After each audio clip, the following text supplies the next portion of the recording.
Nakushukuru sana Mheshimiwa Naibu Spika kwa kunipa nafasi na mimi niweze kuchangia. Mheshimiwa Naibu Spika, kwanza nianze kwa kutoa pongezi kwa waheshimiwa mawaziri, Mheshimiwa Waziri wa Fedha, Waziri wa Mpango. Kwa kweli nyinyi ni mawaziri wasikivu, mnafikika, mnasikiliza na mnashaurika. Na kusema kweli, Waziri wa Fedha, mimi binafsi kwa mwaka huu nitatoa ushauri tu na kusubiria mwakani, kwa sababu ni bajeti yako ya kwanza.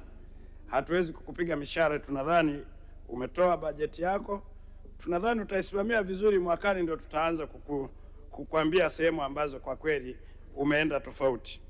Nianze kwa kupongeza sana kwa kuwa umeonyesha dira nzuri, na mimi ni mbunge wa awamu ya 3 leo hapa. Bajeti hii mara nyingi sana huwa tunawasema TRA, lakini mashirika mengi yanatakiwa kujifunza. Tumepiga hatua nzuri sana. Mimi sikuwepo siku 2-3 hapa, lakini ukisikiliza mjadala sijasikia hata mbunge mmoja ameshambulia TRA kama yalivyokuwa mabunge yaliyopita. Kwa nadhani kiongozi wetu wa TRA, pokea maua yako. Asante sana. Nimeona nianze na hilo kwa sababu kiukweli tunaofanya biashara kwa sasa, TRA ni rafiki na mfanyabiashara. Kipindi chote kile wafanyabiashara wangekuwa hapa sasa hivi wanalobu mambo yao yaende, lakini leo tunazungumza bajeti bila kuchokonoa TRA. Kwa kweli wanakusanya pesa za kutosha, lakini bila kuumiza wafanyabiashara. Asanteni sana TRA na kiongozi wetu Bwana Mwendwa, mwanasiasa mwenzetu, maana nayo siasa imekusaidia. Ulikuwa meya na mimi nilikuwa mwenyekiti wa halmashauri. Imekupika, unajua jinsi ya kukaa na watu, kuwasikiliza watu, na watu wameona sasa TRA ni sehemu ambayo na watu ukikwama unaweza kwenda kupata kueleweshwa ili uweze kuendelea kulipa kodi yako. Mheshimiwa Mwenyekiti, Mheshimiwa Spika, mimi nataka kutoa ushauri kwa Mheshimiwa Waziri wa Fedha. Ni vizuri ukawa mkali. Natoa mfano, sisi tumeboresha bandari yetu ya Dar es Salaam. Imeleta mafanikio makubwa sana. Ili ukusanye, kuna mtu anaitwa dereva, Mheshimiwa, lakini mimi naamini dereva wa Tanzania ndo mtu wa mwisho kabisa. Yaani ukiondoa mtu mdogo kwenye ajira unakuja kukutana na dereva. Tutaendeshaje hii bandari? Tutafanyaje hizi kazi maofisini kama hatumsamini dereva? Kwa nini nasema hivi Mheshimiwa dereva? Mheshimiwa Naibu Spika. Mheshimiwa Naibu Spika, wafanyakazi mnapata semina.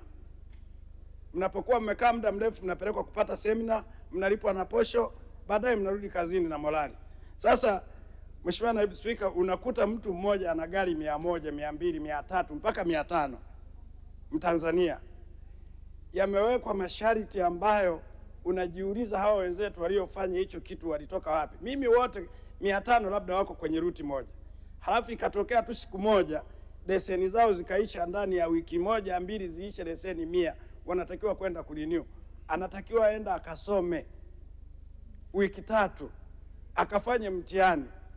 Kuna kufaulu, kuna kufeli, yani kuna kufaulu na kuna kufeli. Nauliza Mheshimiwa Spika, leo hii tukichukua huu mfano unaofanyika kwa madereva, sasa unakuta gari 30 zote umesimamisha, wamepeleka watu kwenda kusoma darasani. Mtu ana watoto 30. Madereva wanaongoza kwa kuzaa. Ana watoto 20. 8 wanadaiwa ada, huku anaishi nyumba za kupanga, na kazi yake ni mshahara wa 100,000 wa dereva. Anaenda anafeli. Nataka kujiuliza huu mfano tuugeuze kwa watu nyinyi mliosoma wenye degree, ikiwemo Mwenyekiti. Mheshimiwa Spika, ni kuombe sana, kuna masharti ambayo tunatamani kukua, halafu tunaharibu nguvu kazi. Dereva ameendesha gari miaka 30, hana historia ya ajali, hana tatizo lolote, ana familia zinamtegemea. Unamrudisha darasani kusoma wiki 3, halafu unampa mtihani, halafu akifeli unamwambia rudi nyumbani akakae, hajui kazi nyingine yoyote. Ni kuombe sana Mheshimiwa Mwenyekiti, Mheshimiwa Spika na Waziri, hili swala halifai, linatukwamisha. Madereva hawa ni watu wa hali ya chini sana. Huwezi kwenda kufanya mtihani huku unadaiwa hela ya familia. Huyu dereva anaishi kwa posho, ukamwambia akakae mtihani kusikiliza maelezo ya profesa, halafu ukipewa na kile cheti, kazi yake ni kukatia leseni. Ukienda kuomba nacho hata ajira ya mtendaji hakijulikani. Sasa mnatusomesha kwa ajili gani?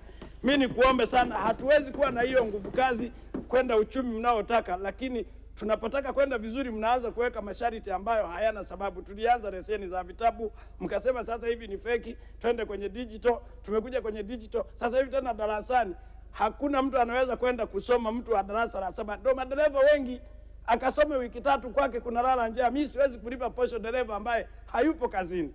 Nikuombe sana Mheshimiwa Mwenyekiti, Mheshimiwa Spika na Mheshimiwa Waziri, hili uliangalia. Jambo la pili, kuna miradi ambayo serikali ninawashauri tuachane nayo. Tunatamani kuwa hivyo, lakini mimi nataka kutoa mfano. Stendi, masoko. Niambieni toka tumeanza kuboresha masoko na stendi, ni stendi ipi imefanya vizuri? Yote ni miradi mfu, lakini bado tunaendelea. Nani machinga anahitaji kuwa na soko la ghorofa 4? Nani? Yaani machinga anauza vitu vya kushika kwenye mikono, halafu yuko ghorofa ya 4. Mteja gani anapanda kwenda kununua kishikizo ghorofa ya 4? Kwa nini Tanzania nzima msiwalete wakaja kujifunza soko la Mtaka hili la Dodoma ambalo tulijenga na kupata pesa? Saa hiyo hiyo halijawahi kupelekewa hata mgambo kwenda kupika kulazimisha watu. Tunalazimisha kuweka mapesa mengi. Unaenda stendi, unakuta stendi ina ghorofa. Msafiri anaenda Kinapanda kule, anaenda kupanda ghorofani, anasubiri kulipa nauli ya shilingi 3000. Niwaombe sana, miradi ambayo haina faida tuiache, tuliyoifanya iwe mifano, halafu tuendelee na sehemu zingine. Lakini lingine, sheria. Mheshimiwa Mwenyekiti, yani serikali zungumzeni lugha moja. Mheshimiwa Waziri, kuna watu wanakukwamisha huku chini. Ukienda Wizara ya Fedha kuna sauti nyingine, ukija huku kuna sauti nyingine, halmashauri huku sasa ndio usiseme, kila mtu ni mkubwa. Mheshimiwa diwani mkubwa, mkurugenzi mkubwa, afisa mapato mkubwa, hawa wote wana frustrate biashara. Kwa hiyo niwaombe sana tuliangalie hilo. Swala lingine, Mheshimiwa Naibu Spika, tunalia sana kwenda kubana matumizi ya trilioni 1.7 umesema kwenye bajeti. Mheshimiwa, kuna vitu mimi nataka tunitoe mfano. Leo nilikuwa natembea asubuhi, nafanya mazoezi yangu nimeenda Chinangali. Ni mfano hai. Kumejaa maturubai, nikawa najiuliza kuna mnada au kuna nini? Nikaingia humo ndani, nikauliza sherehe ya watumishi. Taasisi zote za serikali zina meza mle, hamna kinachouzwa. Wote wako hapa wanakula posho, wamesafiri, mmewatoa maofisini, watu wanataabika. Wana faida gani? Nani anataka kuja kujifunza utumishi? Afisa utumishi tumeweka kila halmashauri, kila idara, kila taasisi na afisa utumishi. Kwa nini asikae na taasisi yake kwenye idara yake? Unamsafirisha mtu kumtoa Lindi, kumtoa Geita, wote wako hapa kwenye vibanda tu kufundishana jinsi ya utumishi. Jamani, hii haiwezekani. Hii haiwezekani Mheshimiwa. Na ninaomba ukipata muda leo mchana, kwa sababu na wewe ni mtumishi, hebu tembelea Chinangali ukaone maturubai. Hebu piga hesabu, tumekodi turubai, watu wamekuja na ndege, tumetumia mafuta. Hizo karibu bilioni ngapi mnazotumia kwenye hizi sherehe? Tungepeleka kwenye kazi zingine. Mheshimiwa Mwenyekiti, niombe sana, mambo yasiyokuwa na umuhimu kwenye taarifa linalotaka kwenda mbele tuachane nayo. Tunalia mafuta, tunalia nini, watu wanakuja kufundishana watumishi.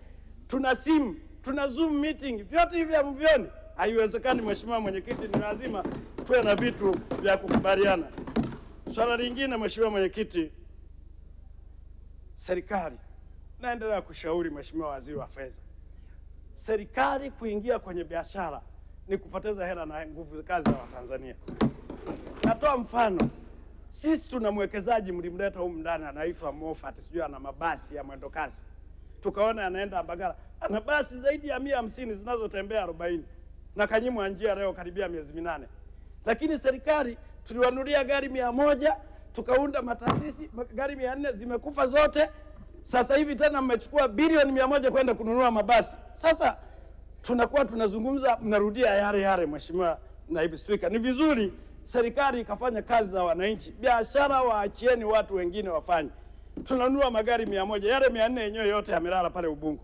Tunaongeza tena 100 mapya. Halafu kuna mtu ambaye amekopesha, mmempa proposal, amekopa benki, amenunua magari, hayana njia, analipa riba, hakuna kazi. Ni vizuri Mheshimiwa Waziri ukawa nalo hilo. Lakini lingine nataka nizungumze Mheshimiwa kwa ufupi sana Mheshimiwa. Kwa kifupi dakika moja, mimi ni mjumbe wa NEC. Nachaguliwa Zanzibar. Naomba nimalizie tu Mheshimiwa. Nachaguliwa Zanzibar na Tanzania bara. Sisi tumekuta maneno haya shuleni. muungano. Rais wa Tanganyika na wa Zanzibar walichanganya udongo. Sasa hivi sisi tumechanganya mpaka damu, tumeenda mbele ya wale. Niwaombe wabunge wenzetu wa Zanzibar wajadili mambo ya Tanzania, kuanza kutugawa, kuzungumza kauli zisizokuwa na sababu, mara Sangala, mara Sato, mara Kambale, anayezungumza ni waziri. Niwaombe sana, sisi hatujui Mzanzibari, tunajua ndugu yetu Mtanzania tu.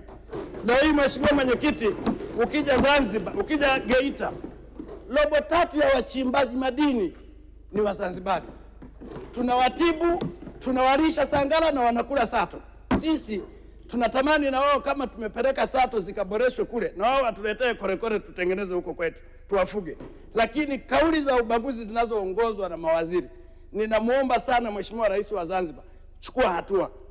Sisi tunadhani ni kauli ya serikali. Ukiwa waziri wewe ni serikali, ni vizuri mawaziri mchunge kauli zenu. Asante sana Mheshimiwa Mwenyekiti.